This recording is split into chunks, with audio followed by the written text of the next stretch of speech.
wanted more. I wanted to be in a real band that gave a shit about tuning and what we sound like in our songwriting. And yeah, I take it really serious on that level, because people like you come to shows and you spend your money and you support the bands, and you know what? You deserve better.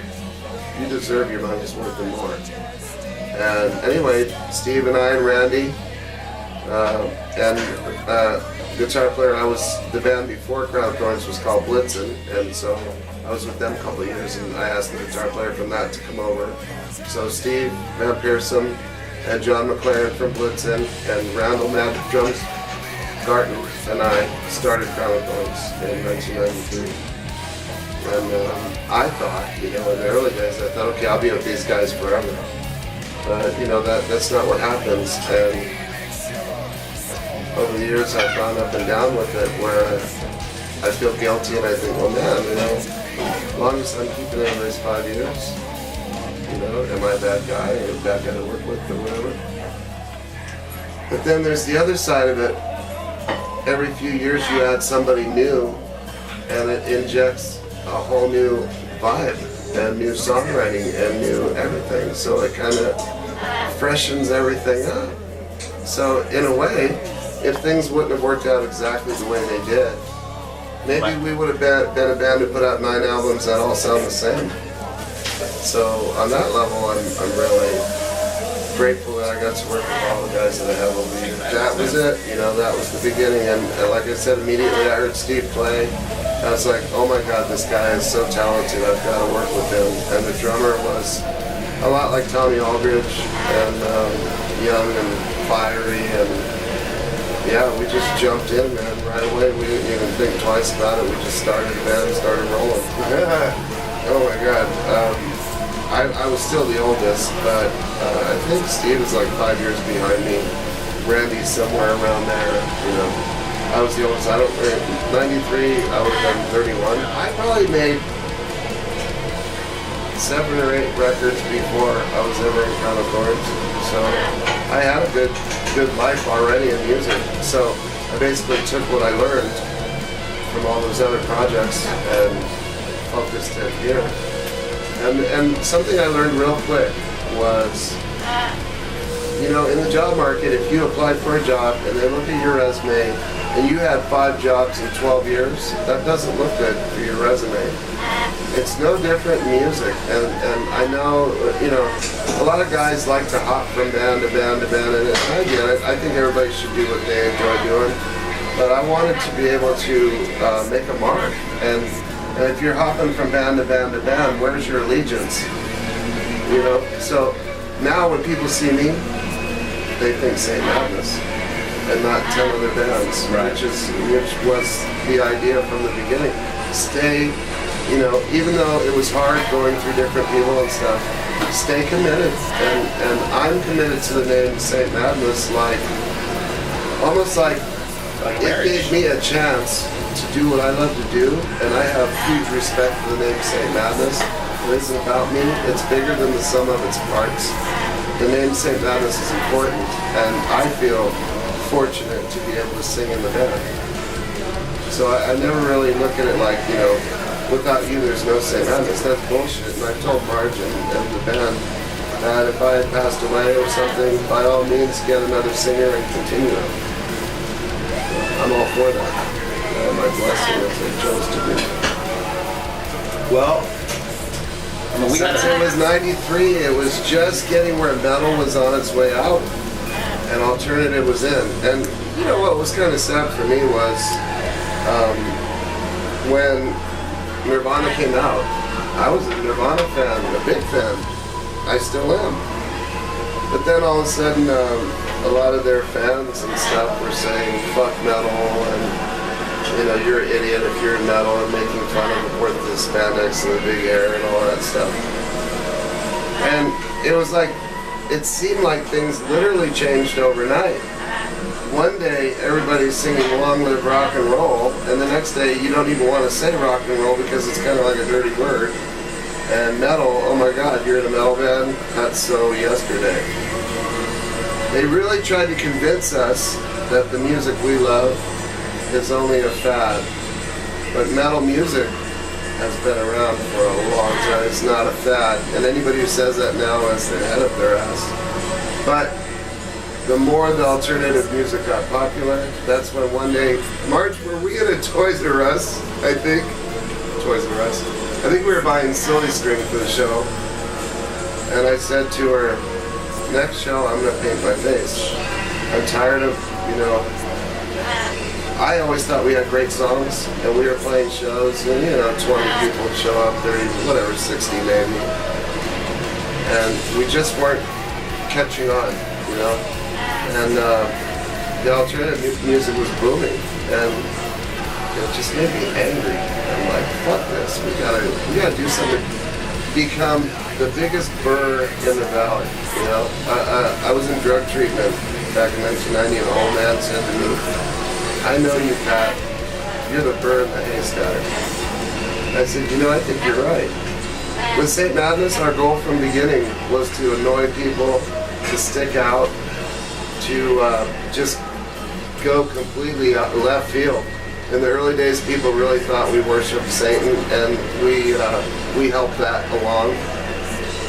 The whole idea of, if you go to a scary movie, you want to be scared, and in order to do that, you've got to buy into the characters. Well, if St. Madness scares people, then we're doing our job. If it makes people uncomfortable or nervous, that's what shock metal is. We're a shock metal band. We're not a regular metal band that wears jeans and t-shirts and does their thing. Our whole thing is completely different. It's like Heath Ledger putting on the Joker face paint, And people have said to me, and this was in an interview in the New Times, your band is really good. Why don't you just drop the face paint? You'd probably go farther. And I just tell them, you don't get it. It isn't about that. It isn't about money. It isn't about any of that. It's about doing our own thing and being entertainers. That's what it's about for us. So I don't think Heath Ledger was embarrassed by being the Joker.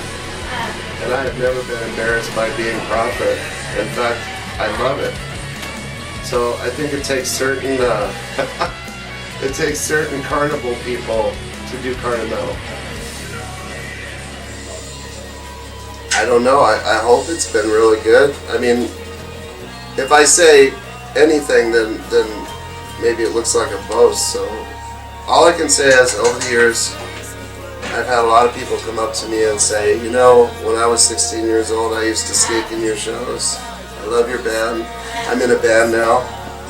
Or, you're the reason why I got in a band. Or St. Madness, I wanted to play guitar because I was at your shows. And so we have heard a lot of that over the years.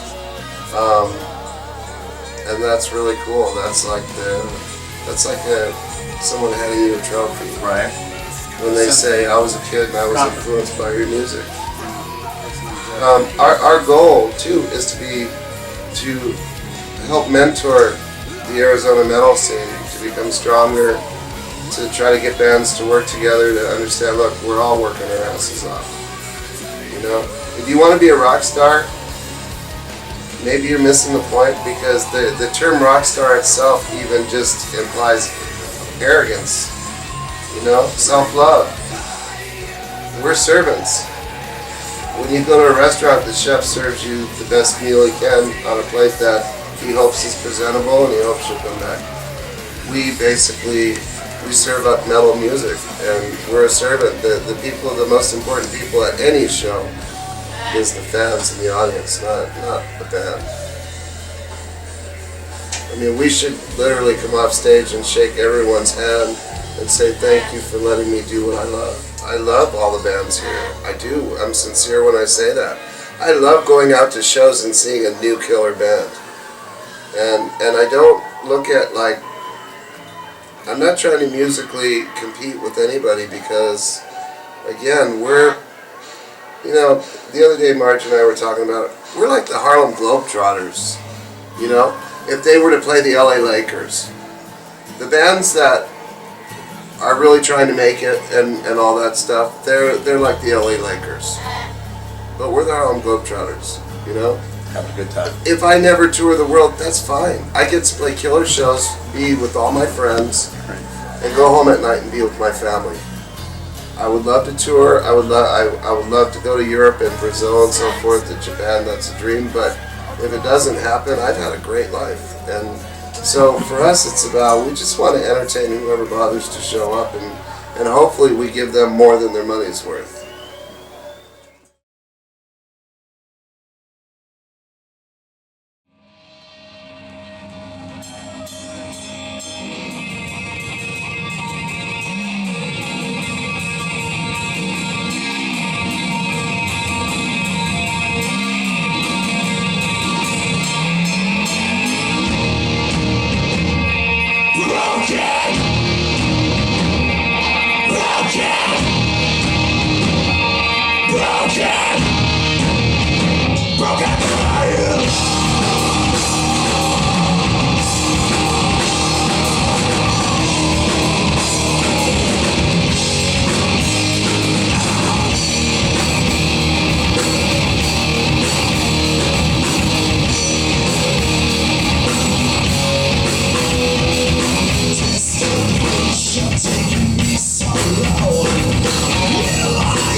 I'll take my fucking beach ball back.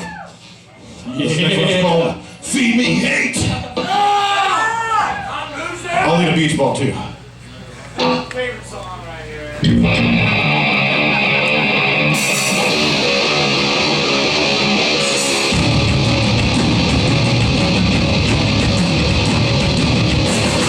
Just go away.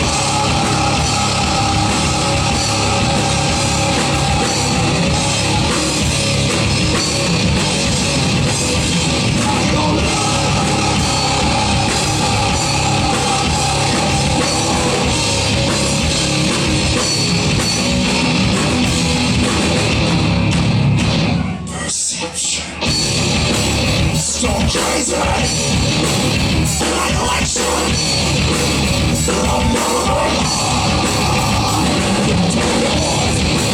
manipulation, celebration.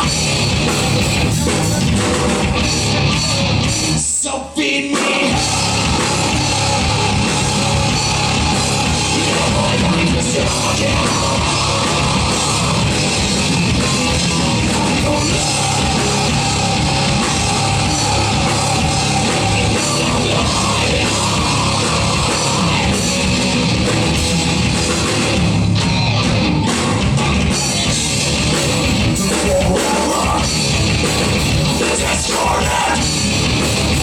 You cannot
We are discordant.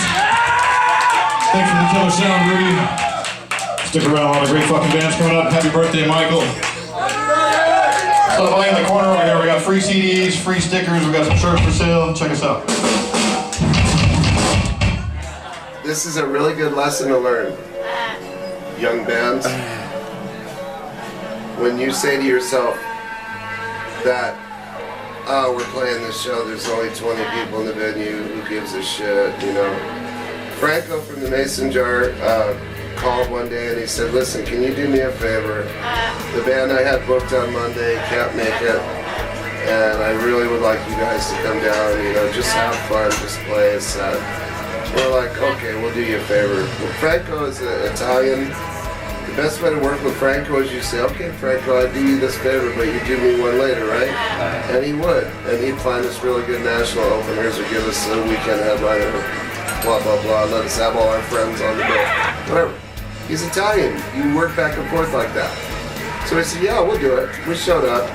We even made a joke as a band. We said, okay, when we do these kind of favors for people, we're going to wear minimal face paint. So on those kind of shows, just a little, right? We do our show, there's 30 people in the whole place. After we're done, I'm sitting on a bench or something with my girlfriend back then, smoking a cigar, and Marge comes running up and she's like, you have to come with me right now. There's a man who wants to talk to you at the bar. I'm like, what? And I'm covered in blood, you know. Okay, I get up, and as I'm walking to the bar, Franco cuts me off, and he says, dude, you listen to me. This guy is real, and he's going to do something good for you. You listen to me. I said, okay. I go walking up. The guy holds his hand out. I shake his hand. He says, hi, I'm John Baxter. I manage Rob Halford. I'm like, 30 people in the bar. Yeah? Wow. He goes, you have a hell of a band there. I'm like, hey, thank you. Thanks a lot. He's like, the problem is, I'm not looking for a band. So I said, well, what are you looking for? He said, I'm looking for a vocalist. And you know, in my mind right away, I'm like, you already got Rob Halford, man. What do you need? I said, for what? And he said, for Black Sabbath. And all the blood ran out of my body on the floor, and I was numb. And I said, can you repeat that? And he goes, for Black Sabbath. He said, few people know, but Rob actually had joined Black Sabbath in late '96. They were going to do an album, a world tour, and Rob and Tony Iommi had a falling out. So, and there is, people can check this if you go on YouTube, look up Black Sabbath, Rob Halford, and there's actually, they did a couple shows in Costa Mesa, California, or whatever. What a weird place for them just to come out and do a show, huh? Yeah, well, I think they're in waters, you know. Anyway, so John Baxter said, you know, Tony's been auditioning guys for the last 6 months, and he hates them all. And I watched your show, and you move like Ozzy, you look better like Ozzy, you sound like Ozzy.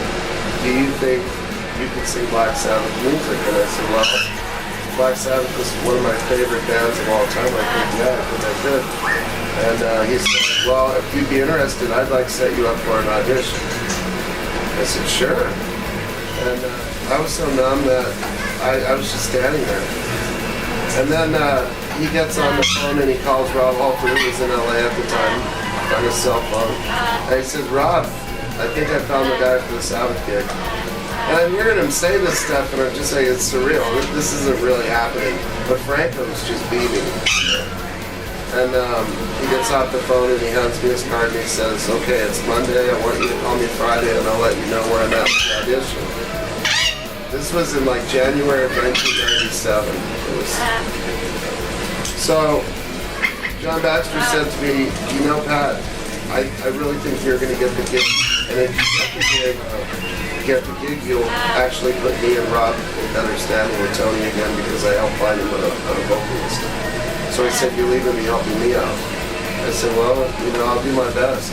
And for me, it was like, to even have a guy like John Baxter come to me and say he likes my voice was a huge honor, you know. So I go home and I wait my 4 days, don't sleep hardly. I call John Baxter. right away he said, Pat, you're not going to believe what just happened. And I said, what? He said, literally like a day or two ago, Ozzy agreed to rejoin Black Sabbath and they're planning a world tour. And I had two giant emotions at that moment. One of them was elation because Ozzy's going to tour with Sabbath. Oh my God. The fan comes out. Yeah, right? And the other part was, missed it by that much, right? I mean, I was like, wow, that close, you know? Things happen as they should. I would rather see Ozzy singing for Sabbath, you know? And like I said, to even have the manager of Raoul Halford say he liked my voice was like, dude, that's like winning a Grammy for me. Yeah, when he was talking to me, they were loading up gear outside, and I'm sure everybody thought, you know, St. Madness is over and all that, but I would have never done that. Even right now, if a major band said, you know, can you do something with us? You only tour so long, and you have a lot of off time. And that downtime, I would take everything, money, every bit of knowledge I would learn from that, or connections, and I put it right back into St. Madness. I would never give it up. I think they were initially scared, rightfully so, you know. I mean, if you talk to the guys in Flotsam and Jetsam, and if you say, how did you feel when you found out Jason was going to audition for Metallica and then he got it? Your heart drops out of your chest. You know, so at the time I was happy for me and felt really sad because I could see that my band was really upset. Like I said, things happen as they should. It's still a feather in the cap. Sometimes I sit by myself and I smile.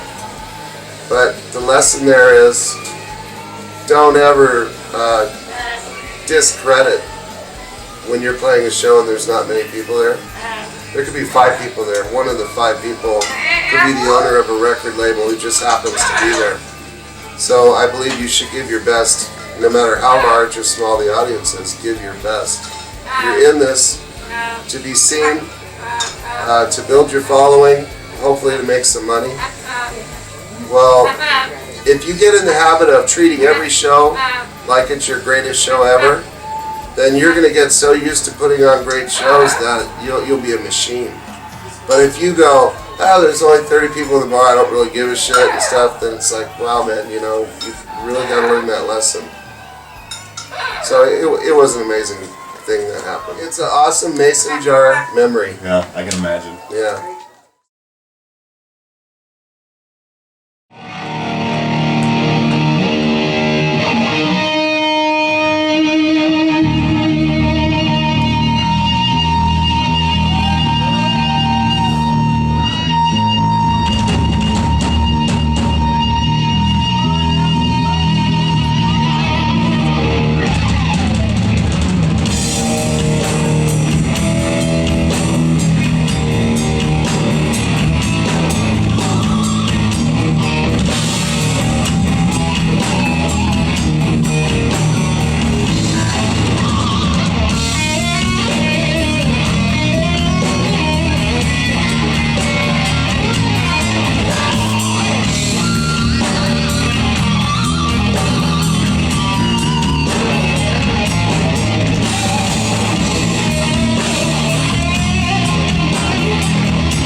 first time we painted up, I had a gray face with red sixes and black crosses, some upside down, some not, all over my face. Marge painted my face because I was too worried about painting my own because I thought I'm gonna look like a fucking drag queen or something. So she painted me up and it looked really good.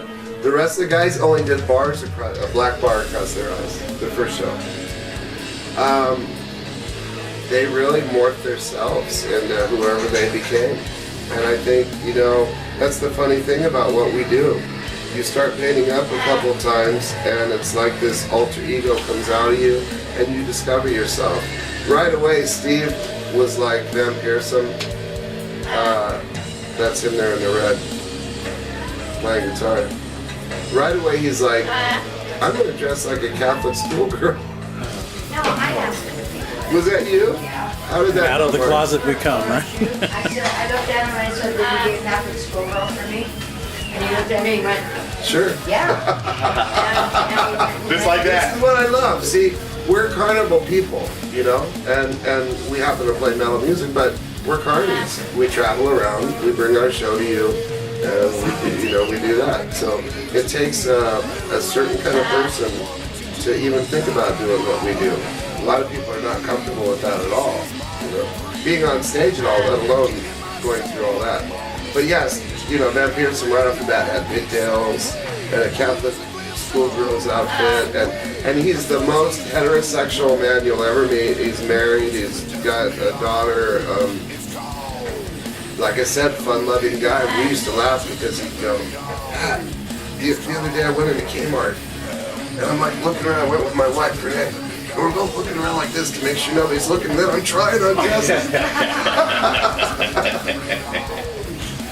Van Pearson, actually, I came up with because his name is Steve Van Pearson. And I said, we were a vampire band to start with the Theatrics. And so I said, Van Pearson. What a great name. Take it straight from your name. And he liked it and we went with it. The rest of the guys, most of them pick their own names and their own personas. They just come up with them. Again, it's something weird happens. When they join the band, they'll go, okay, what are you going to be? Sometimes, like with Hamish James, I looked at him and I said, Ryan, you're a total redneck, aren't you? And he's from Arizona, but if you talk to him, he's a redneck. So like, right? what kind of guy? Exactly, okay?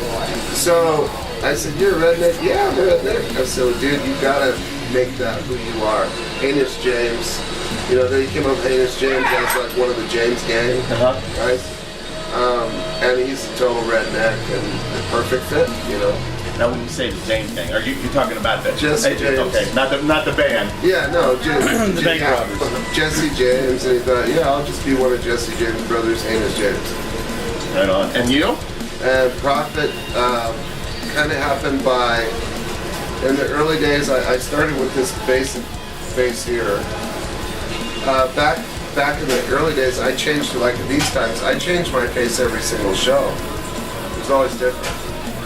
And then one day I found that what we call iconic look. It's half black, white with the red upside down cross and a real polished looking face. Once I did that, I was like, I kept going back to it more often. People really liked it, and so that was where I really found Prophet in that face. I was like, now I really know who you are.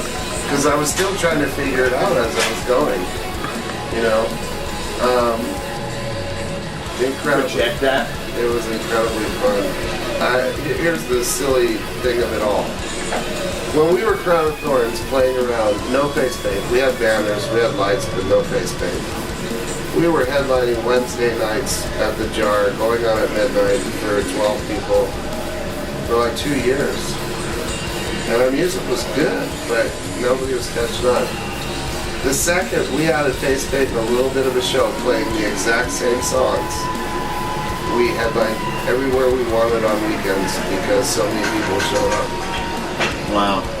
And, you know, and this was in 1995, right in the middle of the grunge crunch here, when alternative music was huge. We're one of the few metal bands that actually flourished during the grunge era. Pantera's one. They went boom in 1990. Yep. They got bigger during the era where metal was They dead. kept it alive. Pantera and Ozfest.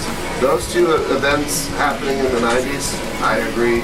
That's what kept metal in America, you know. Thank God for them.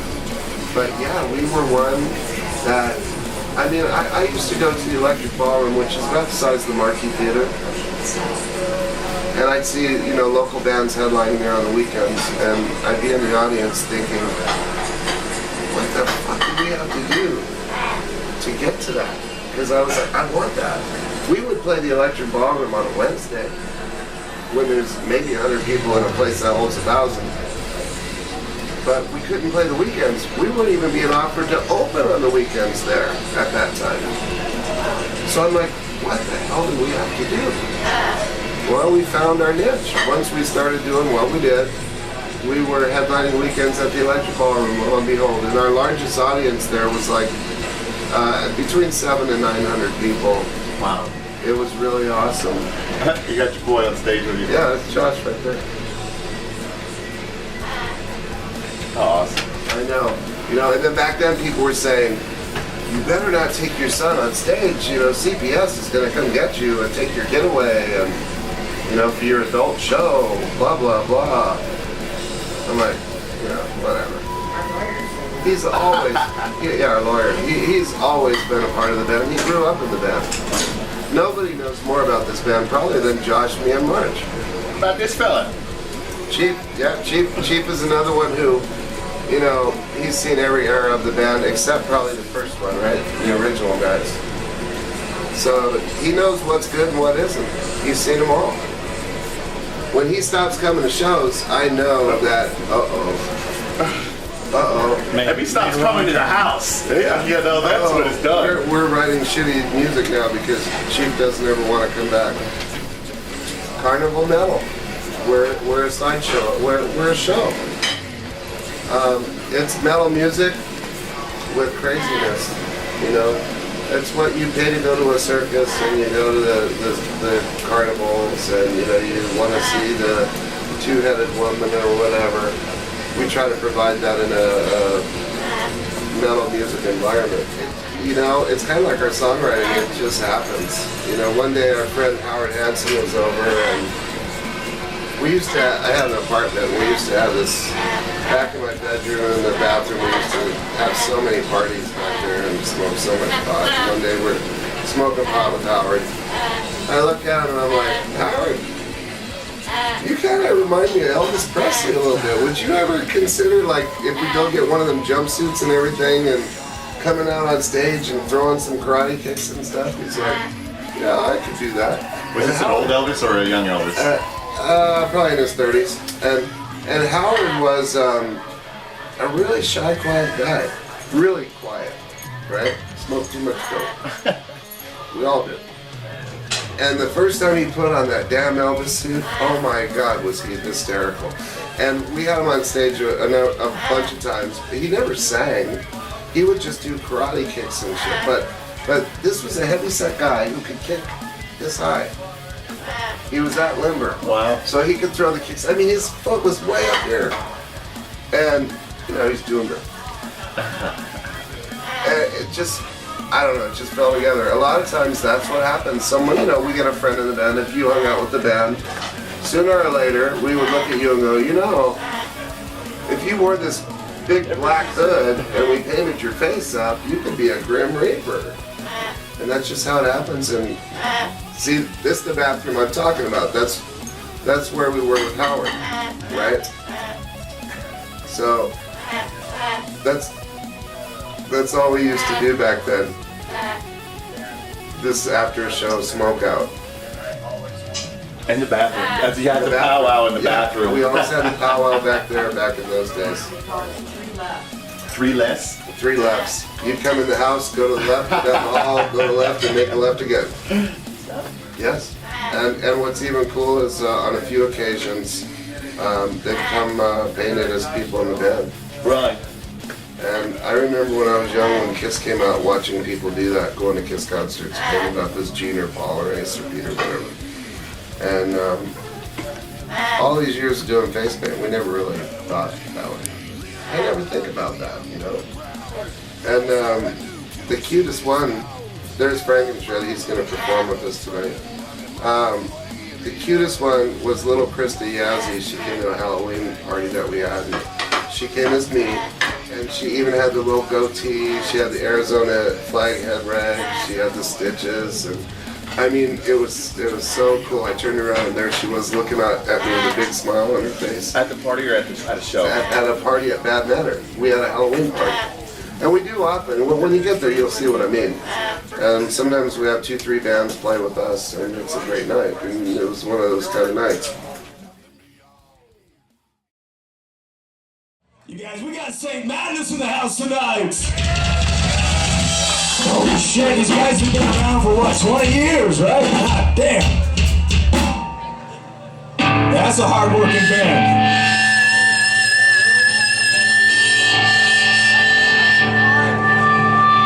You guys ready for this next one?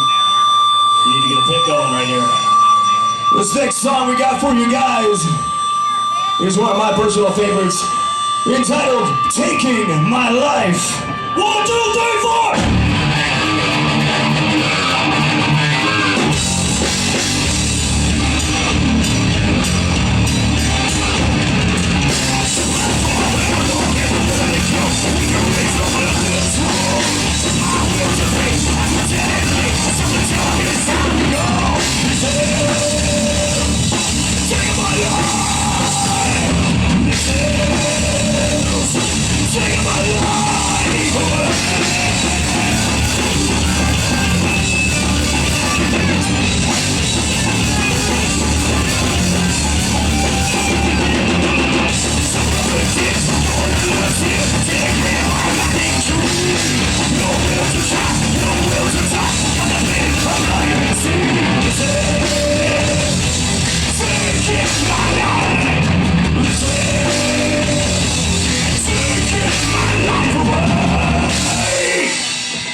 Let's fucking kick it off right, folks. Let's get fucking crazy.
There's a few of them.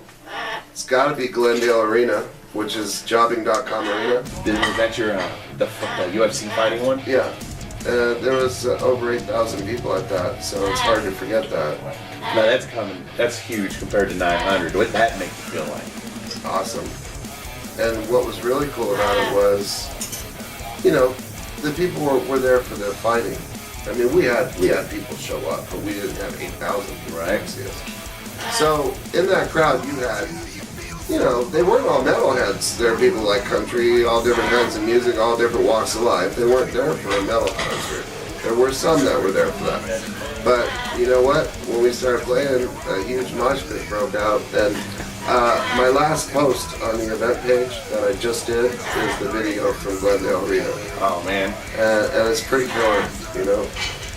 Another show that'll always stay with me is when we played the side stage with Van Halen at Desert Sky Pavilion, which is now Auction Pavilion, used to be Cricket Pavilion, used to be Ashley Home Furniture.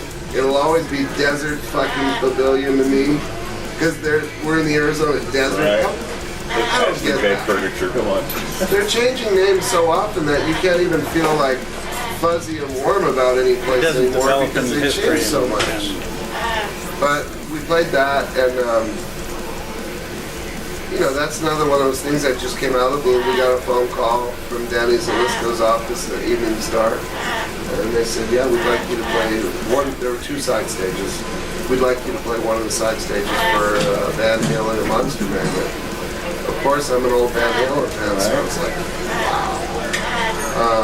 But what was really cool was back then the side stage was right next to the main stage. So there was a video online, I can't find it anymore, but I have a copy of it. We had a huge crowd, and they were into it, and you know, we did everything, blood, everything. I threw the chalice out in the audience, and you can see people like smearing all over themselves. And, 2 other shows where we played the Milwaukee Metal Fest in 1998 and 1999. And that's where you have 100 bands, metal bands from all over the world. Big bands, little bands, everybody. 95% of them were death and black metal, and 5% were old school and whatever. We were in the 5%. But, way back then. But even in 98, back then we had our own bus. So we pull up in our bus and we get out. We're older guys already. Right. Back then. Everybody treated us great. It was the promoter came up to Marge after it was over. He's like, who the hell are you people? You show up here in a bus. I never even heard of you before this show. You come in, you go against all our rules. It's like, we didn't know how to be any other way, man. We're just what we are. We walk in, we do our show, you know. I don't listen to people telling me, I don't want you to do this and that and this and that, because then I'm looking at them like, why the hell do you want St. Manus to play if you don't want us to do our show?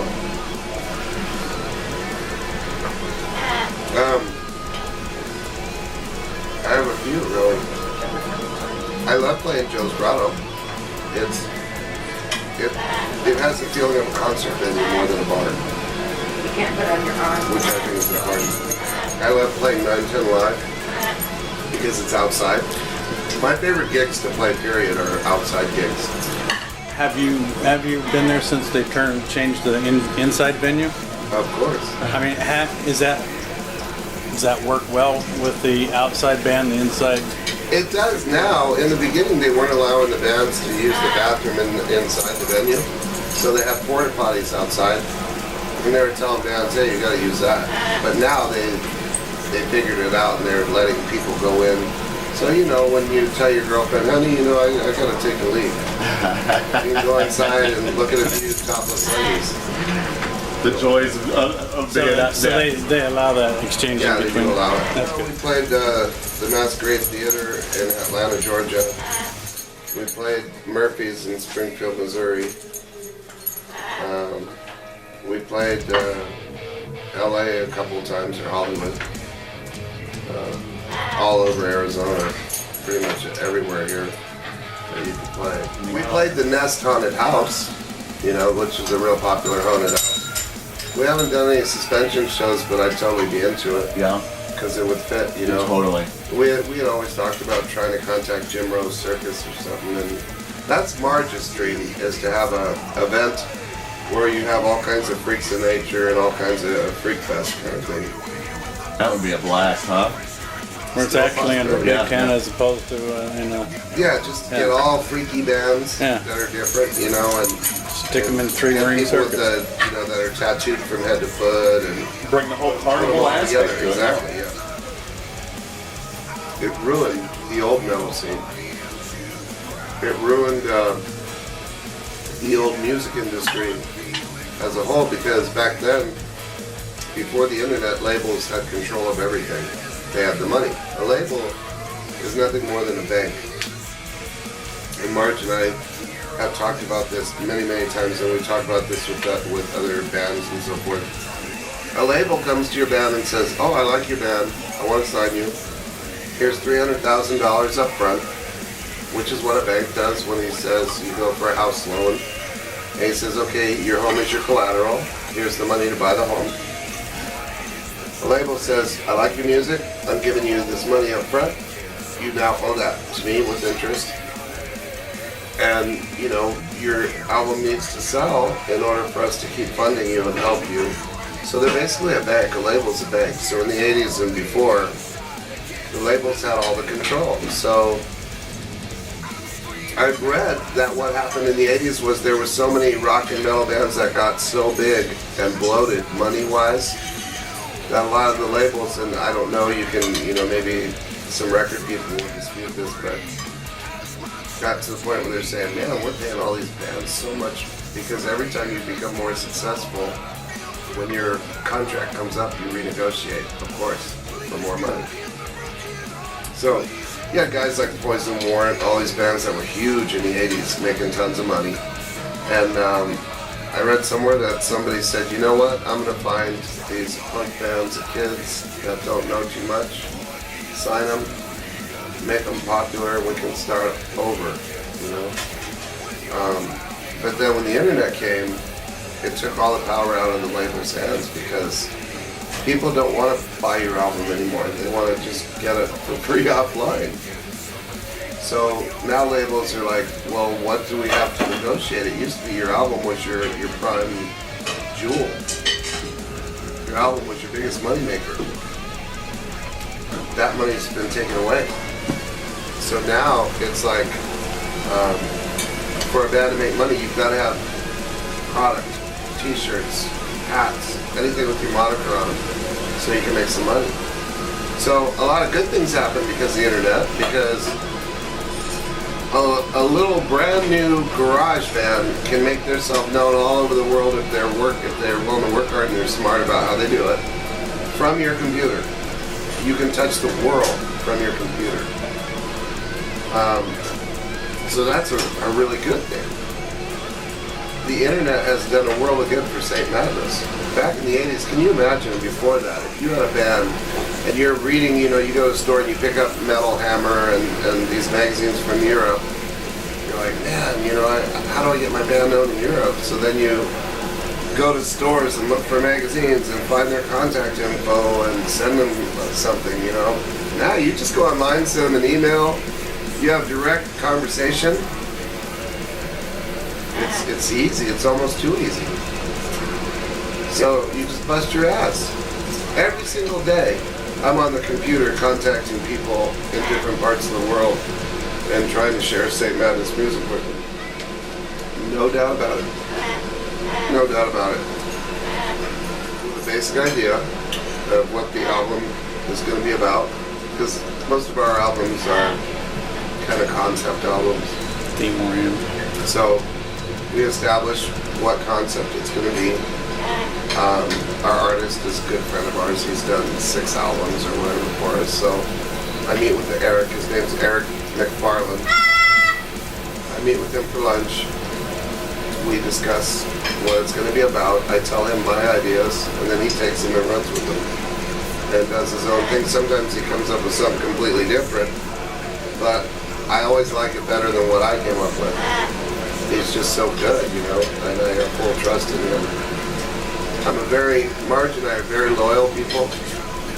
If you're good to our family or our band or our animals, we will be your friend forever. If I hire, someone to take care of my car and they keep doing a good job, I'll go to them forever. That's just how we are. So, we go to the same recording studio that we've made at least 6 albums with. And same thing with Eric. We keep using him because they give us what we're looking for. They do a professional job. They're good people. Why change? Right. So there's something to be said about having loyalty. I don't even remember. I think we started playing Comfortably Numb with Brandon, right?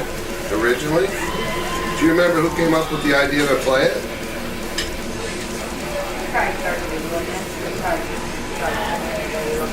I know, at least for myself, I love Pink Floyd and I love Numb. And the idea of making Comfortably Numb sound metal and make it sound big, that was our goal. No, you achieved that, for sure. Yeah, I love it, That's one of the songs I never get tired of, because understand, I have driven Josh and Marge nutty by playing our music so much over the years. I live with our albums. I try to make albums that I would want to go buy in the store. That's the goal. How's that done anymore? And the goal is, I know, and the goal is, because I'm old, the goal is to take out one of my favorite Metallica albums, Pantera, Slayer, lay them all down, and to try to achieve a musical sound and production that is comparable to those guys. I've never sat down and said, you know, and maybe this is wrong, but I've never sat down with, you know, 5 underground bands and compared like that. We wanted to be taken seriously, and the only way to do that is to have a product that looks and sounds serious. And so, you know, that was the goal, is to listen to bands that have great production, try to match it on some. That's a two-sided sword, because the best production is Metallica. Which years? The newer years. The older years, the production was rough, but that's my favorite shit. I don't like new Metallica. That doesn't mean I don't love Metallica and respect them. I'll always be a fan. I don't like anything from the Black Album 1. And the Black Album, there's a couple songs that I'll listen to, but I'm no fan of it. You know, I like the first 4. And the first 4, the production was rough. But that was back in the day. That's what it was. It's what metal is. You know, it wasn't overproduced. But, so I'd say the best production was the newer Metallica records. But I would rather sound more like Pantera anyway. You know what I mean? And like I said, I'm not here to bag on Metallica. They're great. You know, but I just, they made some changes that I just can't buy into. But a lot of people did, so what do I know?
so much. This has been the best birthday ever. Thank you very much, you guys. We appreciate it. Get ready for St. Madness. Because when we recorded the Scare the World album, we actually recorded 21 songs, and so we had way too much for that album. And some of the songs, one of them ended up was Hey Joe. I don't know what we did with some of them. Some of them just weren't good enough, you know. We try to put our best foot forward. So with those 3 songs, we basically just ran out of room. All our albums are an hour or more. So we hit the hour point and we're like, well, you know, now on Carnival, I think both those CDs are 78 minutes each. Again, you know, that's just our way of trying to give people more than their money's worth. If they're a fan of the band, they won't be offended by it. If they're not a fan, they'll be like, God, man, you know, 10 songs is enough. No, there's a lot of variety. Yeah, That was a decision we made early on, was to not get locked in any little box where people say, oh no, you're progressive metal, you can't do anything but that, or you're thrash metal, or we're metal. Anything metal. Any metal, we'll play it. That's the goal, and it's still the goal. But the other thing is, to take it further, if we suddenly wrote a reggae song and we loved it, we'll put it on record. we're not all Snoop Lion, huh? We're not afraid, you know. We will always be, you know, mostly metal. Our blood runs, metal is in our blood. But yeah, we'll always throw little curves in there, and you know, we want to shock even the people who love the band. We want to surprise them with different things that they don't expect. And we've always done. It's different. Sometimes I come in there with lyrics and I'll read them, or let them read them. And, you know, Sid, or back in the day, Ryan, or Christian, or whatever, Steve, they would go, oh, I got a riff for that. Or we'll just be fucking around at rehearsal and they'll play a riff. And I'll be like, what is that? I really like that. And before you know it, we have a song. Boom, just like that. Sexual Abuse was written in like 5 minutes. Same thing with Love's Butcher Shop. I had told the band that I'll have lyrics for those riffs next rehearsal. And right before I was getting ready to go to rehearsal, I'm like, oh my God, I forgot to write that. So with Sexual Abuse, I thought, how do I be as offensive as possible? And so I just started, you know, you probably haven't heard Sexual Abuse, right? You will. So I thought, how do I offend people? So I write all this stuff, and 5 minutes, I go to rehearsal, and it was Sexual Abuse. Same thing with Love's Butcher Shop. It was the same kind of deal. I promised I'd have lyrics. I didn't have them. I'm getting ready to leave. I'm like, oh my God, I gotta write something. So I just wrote whatever came to me, and it ended up being Love's Butcher Shop, which you haven't heard either. It's all older album stuff. Yeah. We cover people's music that we admire. I mean, we did our own version of Wild Thing years ago. And we just did that because we like that song. It's crazy. I mess with the lyrics a little, so it's kind of dirty. I like doing Hey Joe. I love Jimi Hendrix, you know. We just wanted to rock it up a bit. Who doesn't love Ozzy? So of course we did Crazy Train. We just put Sweet Leaf on this one. The intro to Sweet Leaf is a song off of my solo record. It's called High as Hell. And what we did is we slowed it way down because the guy in it, me, is smoking pot listening to that song, so we slow it way down. And we added Tony Iommi's cough in my cough. Yeah, I thought it worked really well. Yeah, it What did. you think? I liked it. It was because that was when you sent me the CD. Those were the first two things that you said. You know, we did the cover of Comfortably Numb, and we did Sweet Leaf. You know, so that's what I did. I went right to those first things. You know, I was like, oh my God, these kick ass, man. They're a lot of fun to make. I can't believe how good Comfortably Numb came out. Because I was a little nervous about that. Because you don't put out a shitty version of Pink Floyd's Comfortably Numb. Anything. That's one of the best versions I've heard. it really was. I mean, And Pink Floyd, I mean, those guys are Iconic. timeless.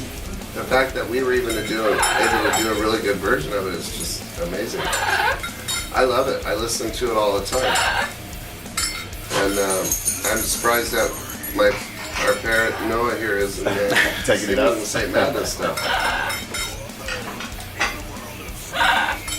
As he sings. The other day I had King Diamond on. Oh boy. And he's singing America the Beautiful to it.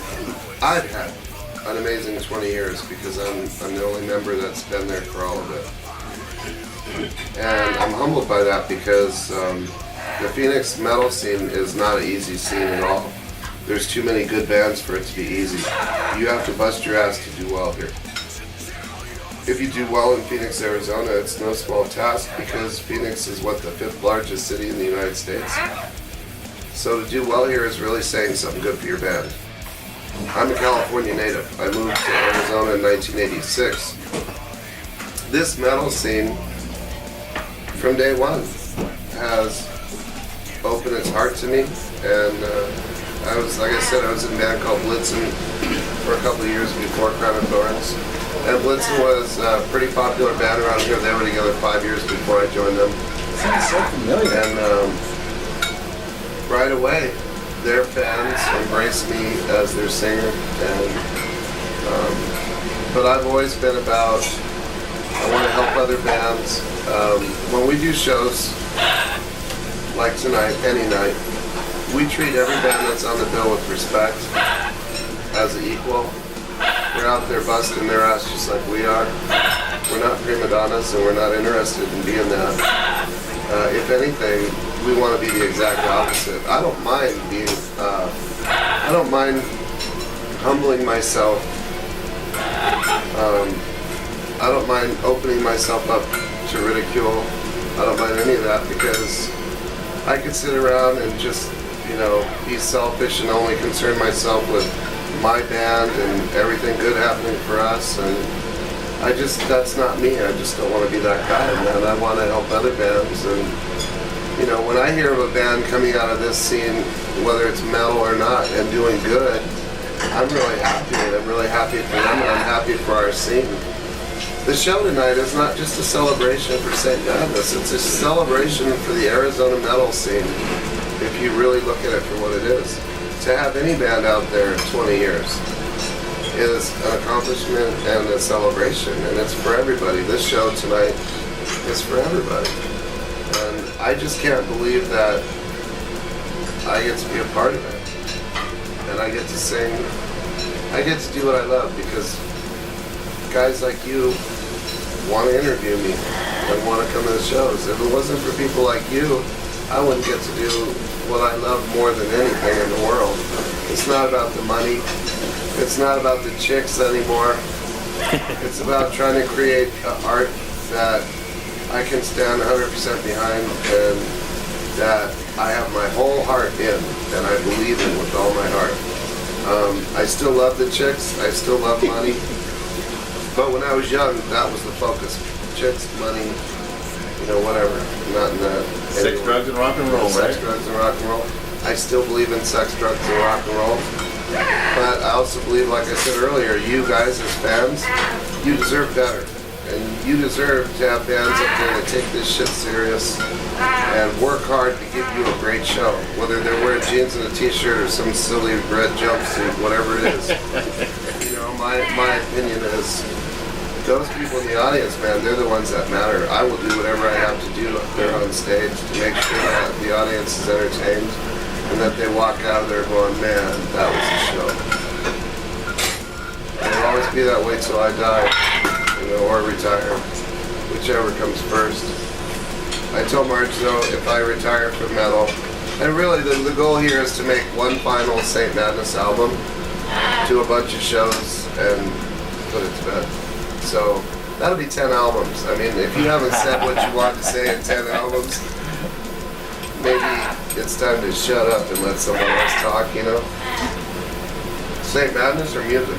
And music. Yeah, I'll still do something musically. But I want to leave on a high note. when I can still do it good.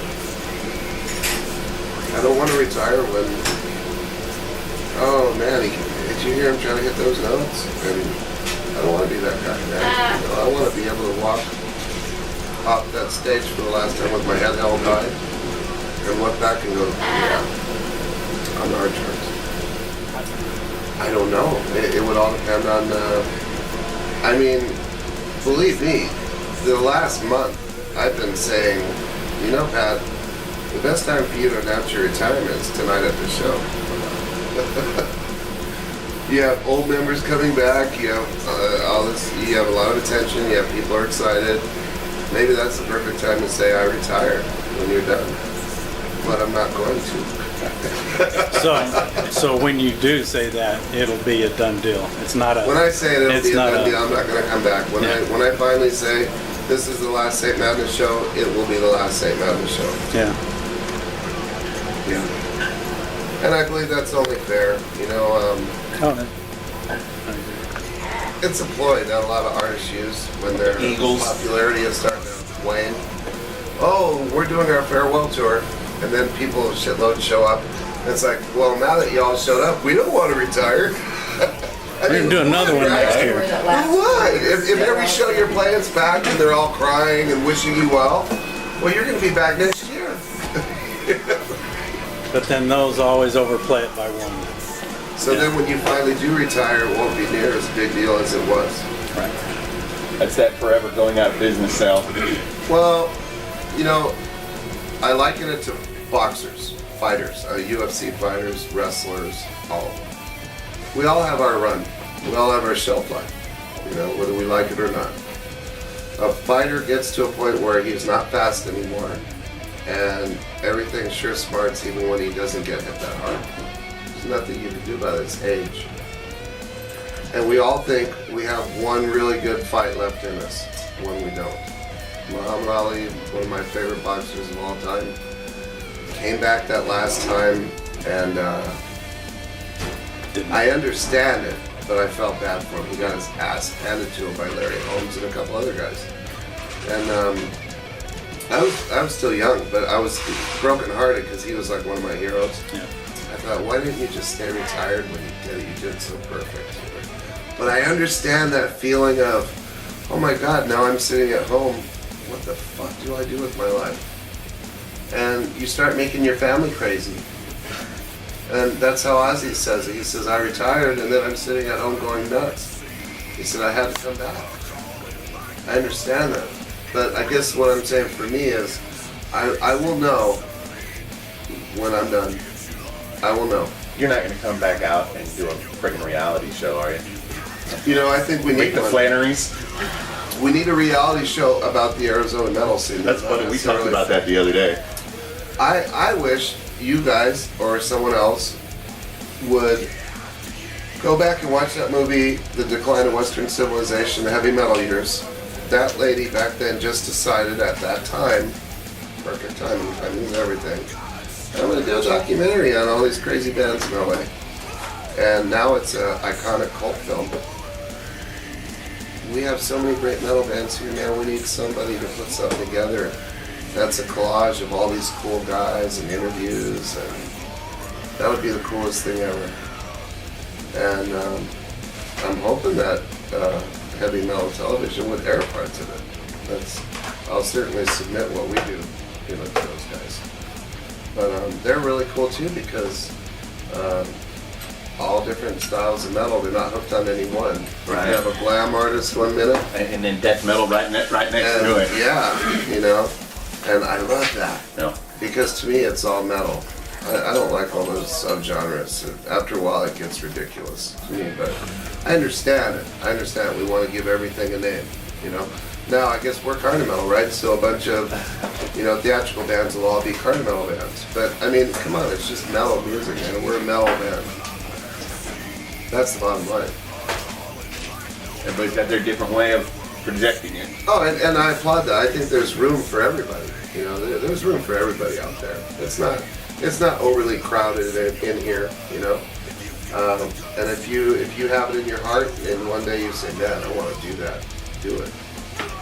Listen, don't be afraid of hard work. You know, don't be afraid to not take no for an answer. You know, if you really want something, just give it everything you've got and go after it. And if you achieve exactly what you wanted, hooray for you. If you don't, you still have your head held high because at least you have the balls enough to get out there and go after your dreams. Because, you know, I've known lots of people that have dreams and stuff, they don't do nothing, you know. And for me, by the time I was 16 years old, I knew exactly what I wanted to do and there was no turning back, and I knew it back then. I wanted to be a soccer player. And I started singing Elvis music in high school. And basically my life changed overnight. Instantly I'm getting laid by cute girls, and the jocks that would have never talked to me before walk by me and go, hey Elvis, what's up Elvis? And that was it. Instantly my life was different. And I'm like, wow, this is great. And then after a while, I got called Elvis one too many times. Someone said, hey Elvis, and it hit me. I'm like, no, I want to be known for my own music. I want to make my own way. So I put Elvis aside. He's still a king. He's still my favorite of all. He's the king, Elvis. But I wanted to write my own songs and do my own music and become known for my own thing. So I started putting together bands and doing all the promotion. I don't know where I got this brain from, but I start watching other bands do it. I'm like, okay, you guys make a bunch of flyers and you call newspapers and okay, I need to do that. So I would make notes, okay, well, you gotta do this, you gotta do that. And I just started doing it. I didn't ask for anybody to tell me really anything. I just went after it, and I don't even understand why I suddenly had that fire. I thought I was gonna be in sports. Once I started singing, never played another sport again. I played soccer 9 years, never got me laid once. I get up on stage doing Elvis, I do a little wiggle, I'm getting my dick sucked. You do the math, You do the math. right? What would you do? I know what I do. And it's a lot of fun. Doing this is an incredible amount of fun. But like tonight, when I walk on that stage is like a sacred place. It's the altar of heavy metal. And I'm lucky just to be standing up there, you know. And many times I used to come out and I would kneel down and kiss the stage, and then we would start our show. But what I noticed was with face paint, when I bend down and kiss the stage, I had this circle now on my nose the whole rest of the show, and it's ridiculous. So I can't do it anymore. How was that, Chief? Well, didn't see that. No? Oh, I got videos of it. So you- Oh yeah, that's what made me stop doing it. I'm watching a video, I'm like, oh my god, that's stupid. You look like a mime now with the little